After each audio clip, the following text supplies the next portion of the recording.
قسم دی یو وخت داسې و چې دې کفارو دې غیر مسلمو به خپل اهل و عیال دا راویسته د مسلمانانو مخې ته به یې ګډاوه. دغه رنګې د جهاد په صفونو کې به یې ورپرېغوستل چې مسلمانان پرې ګمراه شي. لیکن نن سبا تاسې وګورئ مسلمان خپل اهل و عیال له وباسي، مسلمان او د کفارو د غیر مسلمو مخې ته ګډوي.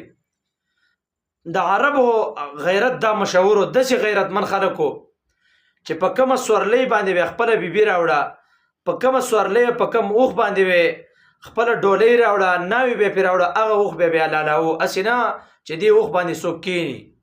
دومره غیرت و پکې. لیکن نن تاسې وګورئ نن څه حال دی. خپل اهل و عیال خپل بچي تر راوباسه د غیر مسلمو مخ ته ګډوه. در مسلمان دپاره څومره د شرم خبره ده. داسې موږ ته کفار ټوټل یو شان ښکاري.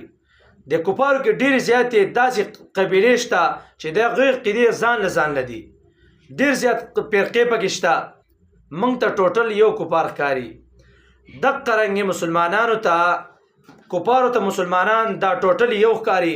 هغوی به هم حیراني چې دا لا څنګه مسلمانان دي، دا لا څنګه ایمان والا دي، دا لا څنګه غیرت والا دي چې دوی خپل اهل و عیال راوباسي، د خپل ملک زنانه راوباسه او ترې ګډوه. دا بې حیثیت یو مسلمان دپاره څومره غټه او لویه د شرم خبره ده.